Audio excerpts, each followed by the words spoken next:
उदगीरचे माजी आमदार सुधाकर भालेराव यांनी शरद पवार गटामध्ये प्रवेश केलाय। पवार आणि जयंत पाटलांच्या उपस्थितीमध्ये त्यांनी मुंबईमध्ये पक्षप्रवेश केला। भाजपला सोडचिठ्ठी देण्याआधी भालेराव यांच्याकडून भाजप कार्यालयात सुद्धा भेट देण्यात आली।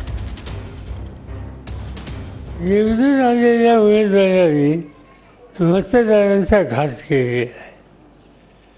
त्यांनी ज्या मतदारांनी मतं दिली आणि महाराष्ट्राच्या विधानसभेमध्ये त्यांना पाठवलं,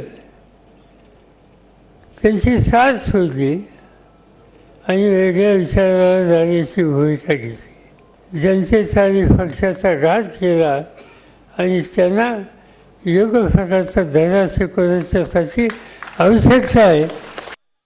महाराष्ट्रामध्ये इतिहासात नोंद होईल अशा पद्धतीनं येणारी 2024 ची महाराष्ट्राची विधानसभा साहेब 100% आपल्या महाविकास आघाडीच्या नेतृत्वात, आदरणीय शरदचंद्र पवार साहेबांच्या नेतृत्वात, आदरणीय जयंत पाटील साहेबांच्या नेतृत्वात महाराष्ट्रात मुख्यमंत्री आपला झाल्याशिवाय राहणार नाही, याच्यासाठी काम करेल।